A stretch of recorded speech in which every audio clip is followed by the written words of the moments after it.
నమస్తే అండి, నేను Lalitha. Welcome to trade with Lalitha. Time వచ్చేసి 9 అవుతుంది. ఓకే, మీరు ఇక్కడ చార్ట్ అబ్జర్వ్ చేసినట్లయితే 2 డేస్ నుండి ఇదే రేంజ్ లో ఉంది. 200 పాయింట్స్ రేంజ్ లోనే ఇదే రేంజ్ లో మూవ్ అవుతుంది. ఇది బ్రేక్ చేయలేదు. 25,860 జోన్ ఇది బ్రేక్ చేయలేదు. 25,670 ఈ జోన్ బ్రేక్ చేయలేదు. నిన్న ఈ క్యాండిల్ కిందికి వచ్చింది, బట్ ఎంత స్ట్రాంగ్ విక్కేసి పైకి వెళ్ళిందో చూడండి. ఈ రోజు ఒకవేళ ఈ జోన్ క్రాస్ చేసింది అనుకోండి, 25,860 ఉంది కదా, ఈ జోన్ క్రాస్ చేసింది అనుకోండి, మంచి ఫార్మేషన్ వచ్చి తక్కువ స్టాప్ లాస్ వచ్చింది అనుకోండి, నేను అప్ సైడ్ ప్లాన్ చేస్తా. నెక్స్ట్ రెసిస్టెన్స్ అయితే 26,300 దగ్గర ఉంది. అప్ సైడ్ ప్లాన్ చేయాలంటే 4 అవర్స్ టైం ఫ్రేమ్లో చెక్ చేద్దాం ఒకసారి. ఇక్కడ ఒక రెసిస్టెన్స్ ఉంది 26,100 దగ్గర. ఈ జోన్ క్రాస్ అయిన తర్వాత నెక్స్ట్ ఇక్కడి వరకు వెళ్ళే ఛాన్స్ ఉందని నేను అనుకుంటున్నా. ఒకవేళ అప్ సైడ్ క్రాస్ చేస్తే, లేదు డౌన్ సైడ్ క్రాస్ చేసింది అనుకోండి, మనకి ప్రీవియస్గా ఒక గ్యాప్ ఉంది కదా, గ్యాప్ని ఫిల్ చేసే ఛాన్స్ ఉందని నేను అనుకుంటున్నా. ఇక్కడ 25,670 ఈ జోన్ ఉంది కదా, ఈ జోన్ క్రాస్ చేసింది అనుకోండి, 660 ఈ జోన్ క్రాస్ చేసింది అనుకోండి, నెక్స్ట్ సపోర్ట్ వచ్చేసి 25,550 దగ్గర ఉంది. ఒకవేళ ఇక్కడ డౌన్ సైడ్ ప్లాన్ చేసి ఇక్కడ వరకు నా టార్గెట్ పెట్టేసుకుంటా. ఇక్కడ మంచి ఫార్మేషన్ వస్తే, లేదు అంటే ప్రైస్ అనేది మార్కెట్ ఇదే రేంజ్ లో ఓపెన్ అయింది అనుకోండి, ప్రైస్ ఇదే రేంజ్ లో మూవ్ అవుతుంటే నేను ఇంకా ఏ ట్రేడ్స్ అయితే ప్లాన్ చేయను. ఈ రోజు మార్కెట్ ఎక్కడ ఓపెన్ అవుతుందో చూద్దాం ఫస్ట్, దాని తర్వాత ఇవి ఈ లెవెల్స్ క్రాస్ చేస్తుందా లేదా చెక్ చేద్దాం. ఓకే, టైం వచ్చేసి 9:12 అవుతుంది. మార్కెట్ ఎక్కడ ఓపెన్ అయిందంటే, రెడ్ లైన్ పెట్టినా కదా, ఈ రెడ్ లైన్ దగ్గర ఓపెన్ అయింది. 1 డే టైం ఫ్రేమ్ లో చూపిస్తా చూడండి. 25,755 స్టిల్ ఇదే రేంజ్ లో ఓపెన్ అయింది. ప్రెసెంట్ అయితే వెంటనే నేను ఎక్కడ ఎట్ సైడ్ ప్లాన్ చేయను. ప్రైస్ ఎలా మూవ్ అవుతుందో ఫస్ట్ నేను చెక్ చేసుకుంటా. ఆ తర్వాత ఈ జోన్స్ బ్రేక్ అయితేనే నేను ట్రేడ్ తీసుకుంటా, లేదంటే నేను ట్రేడ్ ఏం ప్లాన్ చేయను. ఇంకా 25,860 ఆ జోన్ క్రాస్ అవ్వాలి అప్ సైడ్. డౌన్ సైడ్ అయితే 25,640 ఆ జోన్ క్రాస్ అవ్వాలి. ఈ 2 జోన్స్ క్రాస్ అవుతేనే నేను డౌన్ సైడ్ అయినా అప్ సైడ్ అయినా ప్లాన్ చేస్తా. ఇదే రేంజ్ లో ప్రైస్ మూవ్ అవుతుంది అనుకోండి, నేను ఇంకా ట్రేడ్ అయితే ప్లాన్ చేయను. ఈ రోజు ఇది క్రాస్ చేస్తుందా లేదా అని చూద్దాం. ఇక్కడే ఓపెన్ చేసారు కాబట్టి మోస్ట్లీ మళ్ళీ సైడ్ వేస్ ఉండే ఛాన్స్ ఉందని నేను అనుకుంటున్నా. ఓకే, నేను ఇక్కడ 25,800 పుట్లో ట్రేడ్ తీసుకున్నా. ఫస్ట్ అయితే నేను స్టాప్ లాస్ పెట్టేస్తున్నా. ఓకే, ఇక్కడ బఫర్ వదిలేస్తున్నా. 171.05 దగ్గర నేను స్టాప్ లాస్ పెట్టేసిన. 192.70 దగ్గర నేను బై చేసిన. ఓకే, ఫస్ట్ అయితే రిస్క్ రివార్డ్ పెట్టేస్తున్నా. ఇక్కడ నేను బై చేసింది. స్టాప్ లాస్ వచ్చేసి 21 పాయింట్స్ స్టాప్ లాస్ అవుతుంది. దీనికి నేను టార్గెట్ 40 పాయింట్స్ 50 పాయింట్స్ పెడుతున్నాను నేను దీంట్లో టార్గెట్. ఫస్ట్ టార్గెట్ అయితే 40 పాయింట్స్, కానీ 50 పాయింట్స్ వరకు నేను మూమెంట్ అయితే మంచిగా ఉందనుకోండి, నేను 50 పాయింట్స్ వరకు ట్రై చేద్దాం అనుకుంటున్నా. ఇక్కడ నేను ట్రేడ్ తీసుకున్నా. ఫస్ట్ క్యాండిల్ 25,550 నుండి షార్ప్గా కిందికి వచ్చింది. ఇదే జోన్ నుండి మళ్ళీ కొంచెం విక్కేసి పైకి వెళ్ళింది, బట్ అక్కడ స్టాప్ లాస్లు హిట్ అయి ఉండొచ్చు అని అనుకుంటున్నా. అందుకనే మూమెంట్ అయితే నాకు డౌన్ సైడ్ అనిపిస్తుంది ప్రజెంట్ అయితే. ఓకే, ఈ జోన్ బ్రేక్ అవ్వాలి. ఈ జోన్ బ్రేక్ అవుతే ఇంకా మంచి మూమెంట్ ఉండొచ్చు డౌన్ సైడ్. ఈ లో బ్రేక్ అవ్వాలి. ఈ లో బ్రేక్ అవుతే ఇంకా మంచి మూమెంట్ ఉండొచ్చు డౌన్ సైడ్. సైడ్ వేస్ మార్కెట్లో ట్రేడ్ని ఎలా అవాయిడ్ చేయాలి అని చెప్పేసి ఈ ట్రేడ్ క్లోజ్ అయిన తర్వాత నేను క్లియర్గా ఎక్స్ప్లెయిన్ చేస్తా. వీడియో ఎండింగ్ వరకు చూడండి, ఎందుకంటే సైడ్ వేస్ మార్కెట్లో ట్రేడ్స్ ఎలా అవాయిడ్ చేయాలో క్లియర్గా మీకు అర్థమవుతుంది. ఇదే మేజర్ జోను. ఈ జోన్ క్రాస్ అవుతే ఇంకా మంచి మూమెంట్ ఉండొచ్చు. ఈ జోన్ దాటాలి. 15 మినిట్స్లో చూపిస్తా చూడండి. ఇదే జోన్ నుండి ప్రీవియస్గా సపోర్ట్ తీసుకొని పైకి వెళ్ళింది. ఈ జోన్ క్రాస్ అయింది అనుకోండి, 25,640 వరకు వచ్చే ఛాన్స్ ఉండొచ్చు అని నేను అనుకుంటున్నా. ఇదే మేజర్. క్యాండిల్ అయితే చాలా స్ట్రాంగ్ ఉంది 15 మినిట్స్ టైం ఫ్రేమ్లో. ఈ క్యాండిల్ 5 మినిట్స్లో క్లోజ్ అయ్యే లోపు ఈ జోన్ క్రాస్ అయింది అనుకోండి, ఇంకా మంచి మూమెంట్ ఉండొచ్చు. ఓకే, 4,000 అలా ప్రాఫిట్లో ఉంది ప్రజెంట్ అయితే. ఇక్కడ నుండి ఎన్ని పాయింట్స్ ఉన్నాయంటే 30 పాయింట్స్ అలా ఉన్నాయి. 25,640 వరకు ఈ జోన్ క్రాస్ అవుతే. బడ్జెట్ రోజు నేను ట్రేడ్ చేసిన, బట్ నేను ఎంట్రీ తీసుకున్న వితిన్ 5 సెకండ్స్లోనే నా స్టాప్ లాస్ హిట్ అయిపోయింది. ఆ రోజు 2 ట్రేడ్స్ తీసుకున్న, 2 trades back to back stop loss hit అయిపోయింది. వితిన్ 5 సెకండ్స్లోనే స్టాప్ లాస్ హిట్ అయిపోయింది. నేను అందుకనే ఇంకా వీడియో ఏం చేయలేదు. అంటే అసలు చేయడానికి ఏం లేకుండే ఆ రోజు, అంత లెంతీగా కూడా లేకపోతుండే. అందుకనే నేను ఇంకా ఆ రోజు ట్రేడ్స్ వీడియో ఏం చేయలేదు ఆ రోజు.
ఓకే.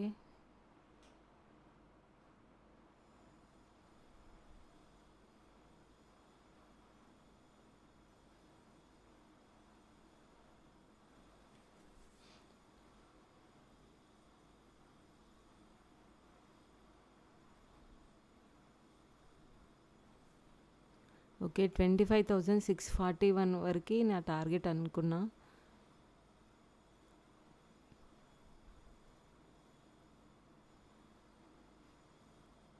ఓకే. 15 మినిట్స్ టైం ఫ్రేమ్‌లో మీరు ఇక్కడ చూడొచ్చు. ప్రీవియస్ ఇదే జోన్ నుండి సపోర్ట్ తీసుకొని వెళ్ళింది. వన్స్ ఈ జోన్ క్రాస్ అవుతే ఇంకా మంచి మూమెంట్ డౌన్ సైడ్ ఉండొచ్చు. మూమెంట్ ఉంది డౌన్ సైడ్, బట్ అంత స్ట్రాంగ్ అయితే లేదు. స్లో మూమెంట్ ఉంది.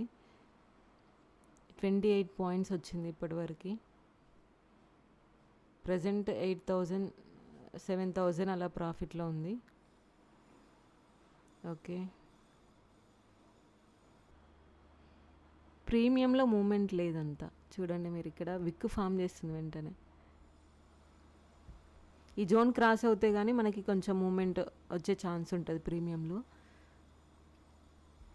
ఓకే.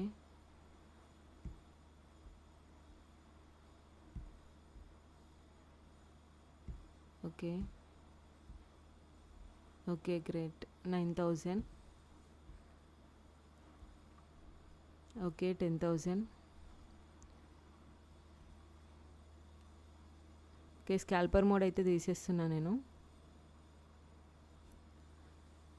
సారీ, ఎస్ఎల్ తీసేస్తున్నా. స్కాల్పర్ మోడ్ ఆన్ చేసిన.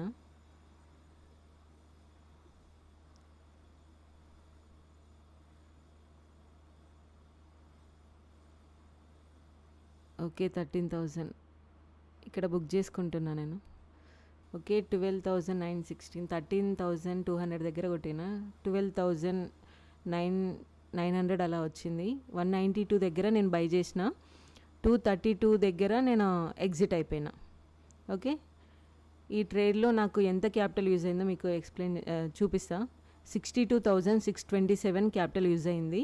ఓకే. నెక్స్ట్ సైడ్ వేస్ మార్కెట్లో ట్రేడ్స్ ఎలా అవాయిడ్ చేయాలి క్లియర్గా ఎక్స్ప్లెయిన్ చేస్తా.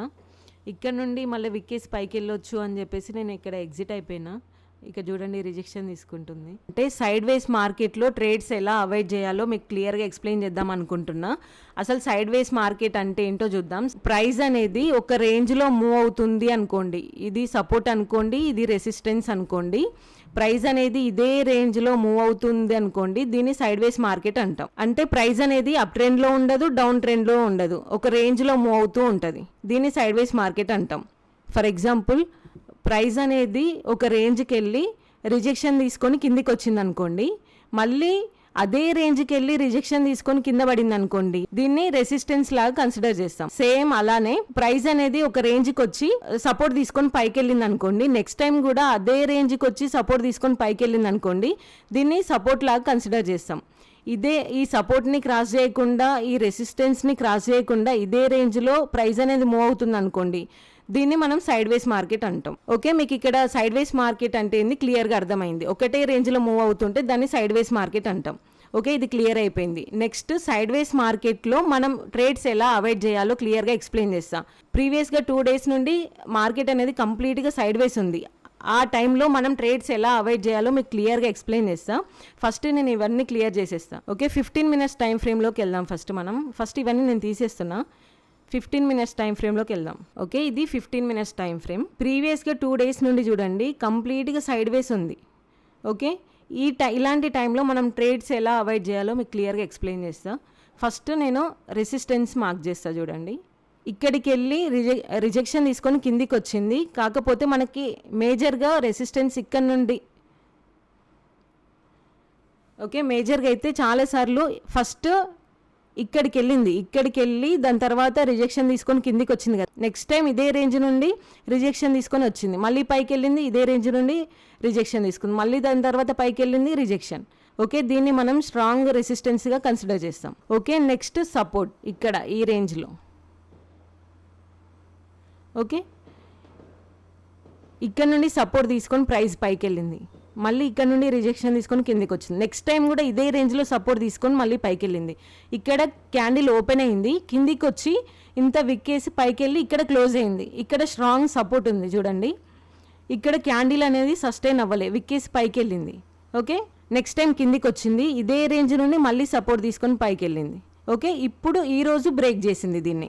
ఇది వదిలేసేయండి, ఈ జోన్ గురించి నేను ఎక్స్ప్లెయిన్ చేస్తాను. ఇది కంప్లీట్గా సైడ్ వేస్ ఉంది కదా, ఇలాంటి టైంలో మనం ట్రేడ్స్ ఎలా అవాయిడ్ చేయాలో క్లియర్గా ఎక్స్ప్లెయిన్ చేస్తాను. ఓకే, ఇక్కడ నేను సపోర్ట్ రెసిస్టెన్స్ మార్క్ చేసిన కదా, మీరు ఫస్ట్ గుర్తించాల్సింది ఏంటి అంటే ఆ రేంజ్ని, ఆ ప్రైస్ అనేది ఎలా మూవ్ అవుతుంది, సైడ్ వేస్లో ఉందా, ట్రెండింగ్లో ఉందా అనేది ఫస్ట్ గుర్తించాలి. నేను ఇక్కడ సపోర్ట్ ఫామ్ అయింది, ఇక్కడ రెసిస్టెన్స్ ఫామ్ అయింది అని చెప్పిన కదా, ఈ రేంజ్ క్రాస్ చేసి ఎక్కడ వెళ్ళలేదు చూడండి, ఇదే రేంజ్లో మూవ్ అవుతూ ఉంది. ఇది 15 minutes టైం ఫ్రేమ్లో. మీరు ఎప్పుడైనా సపోర్ట్ రెసిస్టెన్స్ మార్క్ చేసుకునేటప్పుడు హయ్యర్ టైం ఫ్రేమ్స్లో మాత్రమే మార్క్ చేసుకోండి. 2 minutes 5 minutesలో మీరు డ్రా చేసుకున్నారనుకోండి, మోస్ట్లీ అవి ఫేక్ బ్రేక్అవుట్స్ ఇచ్చే ఛాన్స్ ఉంటుంది, స్టాప్ లాస్ అనేది తొందరగా హిట్ అయ్యే ఛాన్స్ ఉంటుంది. ఫస్ట్ మనం సపోర్ట్ రెసిస్టెన్స్ మార్క్ చేసుకోవాలి, అంటే మనం ట్రెండ్ ఐడెంటిఫై చేయాలి, అది సైడ్ వేస్ ఉందా లేదంటే ట్రెండింగ్లో ఉందా అని. నెక్స్ట్ ఏంటంటే బాడీ అనేది చిన్నగా ఉంటుంది, విక్ అనేది పెద్దగా ఉంటుంది. సైడ్ వేస్ మార్కెట్లో బాడీ అనేది చిన్నగా ఉంటుంది, విక్ అనేది పెద్దగా ఉంటుంది. చూడండి, ఇక్కడ మీకు బాడీ అనేది చిన్నగా కనిపిస్తుంది. ఓకే, విక్కులు పెద్దగా ఉన్నాయి. ఇలాంటి టైంలో కూడా అంటే ప్రైస్ అనేది సస్టైన్ అవ్వట్లేదు ఒక దగ్గర, వెంటనే సపోర్ట్ తీసుకొని పైకి వెళ్తుంది, పైకి వెళ్ళిన తర్వాత రిజెక్షన్ తీసుకొని కిందికి వస్తుంది, ఒకటే రేంజ్లో మూవ్ అవుతుంది. దాన్ని ఫస్ట్ ఐడెంటిఫై చేయండి. నెక్స్ట్ ఏంటంటే లో వోలటైలిటీ, అంటే క్యాండిల్ మూమెంట్ ఎక్కువ ఉండదు, చిన్న క్యాండిల్స్ ఫామ్ అవుతుంటాయి చూడండి. మీకు ఇక్కడ చూస్తే అన్ని చిన్న క్యాండిల్స్, అంటే మూమెంట్ లేదు. మనకి ఇండెక్స్లో మూమెంట్ లేదనుకోండి, ప్రీమియంలో అసలు మూమెంట్ ఉండదు, మనకి స్టాప్ లాస్ తొందరగా హిట్ అయ్యే ఛాన్స్ ఉంటుంది. ఇలాంటి చిన్న క్యాండిల్స్ ఫామ్ అవుతున్నాయి అనుకోండి, ప్రీమియంలో మూమెంట్ ఉండదు. మీరు ఒకవేళ ఇండెక్స్ చూస్తూ ప్రీమియంలో కూడా చెక్ చేసుకోండి, ఒక క్యాండిల్ ఎంత మూమెంట్ వెళ్తుంది, ఎన్ని పాయింట్స్ ఇస్తుంది, అవి కూడా చెక్ చేసుకోండి. మీకు మూమెంట్ ఎక్కువ లేదనిపించింది, చిన్న బాడీ ఎక్కువ విక్ ఉన్నా, లేదంటే చిన్న క్యాండిల్స్ ఫామ్ అవుతున్నా కూడా మోస్ట్లీ అది అవాయిడ్ చేయడానికి ట్రై చేయండి. ఒక్కొక్కసారి ఇవి బ్రేక్అవుట్ ఇచ్చినట్లు ఇస్తుంది, కానీ స్ట్రెంగ్త్ ఉండదు క్యాండిల్స్లో, ఫేక్ బ్రేక్అవుట్స్ ఇచ్చి మళ్ళీ కిందికి వచ్చేస్తుంది. ఇక్కడ ఏమవుతుందంటే మన స్టాప్ లాస్ హిట్ అయ్యే ఛాన్స్ ఉంటుంది. మీకు నిజంగా ఇక్కడ ట్రేడ్స్ తీసుకోవాలి అనిపిస్తే ఇది బ్రేక్ చేసి కిందికి వచ్చి అంటే రీటెస్ట్ చేయడానికి వస్తుంది కదా, అప్పుడు క్యాండిల్ ఫార్మేషన్ చూసి అప్ సైడ్ తీసుకోండి, దీని కింద స్టాప్ లాస్ పెట్టుకోండి. అలాంటి టైంలో మీకు ట్రేడ్ సక్సెస్ అయ్యే ఛాన్స్ ఉంటుంది. కానీ ఇలాంటి వెంటనే బ్రేక్ ఇవ్వగానే అలాంటిది అయితే వెంటనే ప్లాన్ చేయకండి. నెక్స్ట్ వచ్చేసి ఇండికేటర్ పైన డిపెండ్ అయ్యి మాత్రం ట్రేడ్స్ ప్లాన్ చేసుకోకండి. అంటే ఇండికేటర్ని చూడాలి, కానీ కంప్లీట్గా దానిపైనే డిపెండ్ అయ్యి మాత్రం ట్రేడ్స్ ప్లాన్ చేసుకోకండి. ఫర్ ఎగ్జాంపుల్ మీకు 2 minutes టైం ఫ్రేమ్లో చూపిస్తా చూడండి. 2 minutes టైం ఫ్రేమ్లో నేను ఒక 20 మూవింగ్ యావరేజ్ నుండి పిన్ బార్ వచ్చినా, లేదంటే 200 దగ్గర ఏమైనా పిన్ బార్లు ఫామ్ అయినా, అది నేను ఇట్లా చెప్తుంటా కదా పిన్ బార్ వచ్చింది ఇక్కడ తీసుకుంటున్నా అని, నేను only pin bar 20 moving average వాటిపైనే డిపెండ్ అయ్యి నేను ట్రేడ్స్ ఏం ప్లాన్ చేయను. నాకు ప్రైస్ అనేది మూమెంట్ ఉంది, ప్రైస్లో అంటే క్యాండిల్స్ ఫార్మేషన్ కరెక్ట్ ఉందా లేదా, నెక్స్ట్ ప్రీమియంలో మూమెంట్ ఉందా లేదా, క్యాండిల్ సైజ్ ఎంత ఉంది, అవన్నీ కూడా నేను చెక్ చేసుకుంటా. ఓకే, మీరు ఇక్కడ చూడొచ్చు, ఈ సపోర్ట్ని బ్రేక్ చేసి మళ్ళీ రీటెస్ట్ చేసుకొని కిందికి వస్తుంది ప్రైస్. ఇక్కడ ఒక పిన్ బార్ ఫామ్ అయింది, అది 20 మూవింగ్ యావరేజ్ దగ్గర.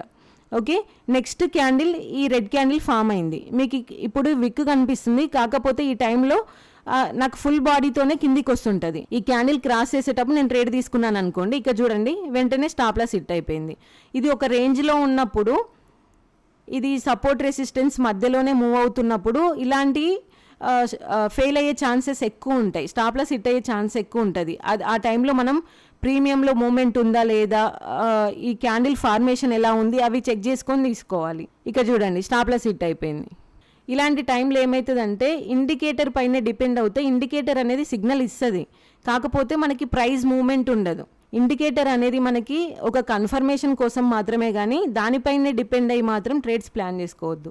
మనం ఎప్పుడైనా ప్రైస్ పైన డిపెండ్ అయ్యి తీసుకోవాలి. నెక్స్ట్ ఇక్కడ చూడండి, ఇక్కడ కూడా సేమ్ అలాంటి క్యాండిల్ ఫామ్ అయింది, ఇది క్రాస్ అయింది, ఇక్కడ స్టాప్ లాస్ హిట్ అయింది. మార్కెట్ అనేది సైడ్ వేస్లో ఉన్నప్పుడు ఇలాంటి బ్రేక్అవుట్స్ చాలా వస్తాయి, దాన్ని మనం చెక్ చేసుకొని తీసుకోవాలి. ఓకే, నెక్స్ట్ రెగ్యులర్గా మీరు ఒక టైంని ఫాలో చేయండి. ఆ టైం ప్రకారం మీకు ఆ రోజు మీకు సెటప్ వస్తే ట్రేడ్స్ తీసుకోండి, లేదంటే ఆ డేని అవాయిడ్ చేయండి.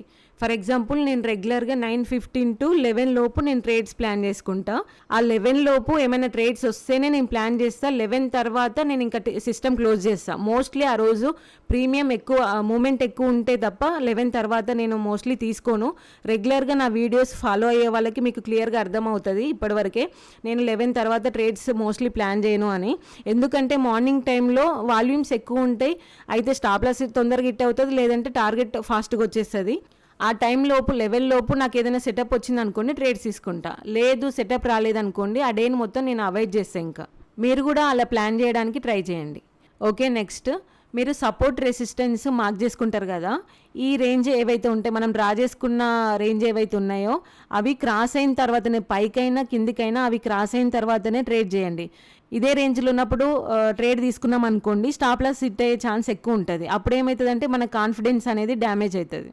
మార్కెట్ అనేది ఇలా సైడ్ వేస్లో ఉన్నప్పుడు ఇలాంటి డేస్ని మనం స్కిప్ చేయగలిగితే మన క్యాపిటల్ని సేవ్ చేసుకున్న వాళ్ళం అవుతాం. ఓకే, ఫైనల్గా నేను చెప్పాలనుకున్నది ఏంటి అని అంటే, మార్కెట్ అనేది సైడ్ వేస్లో ఉన్నప్పుడు మనం అబ్జర్వేషన్ మోడ్లో ఉండాలి.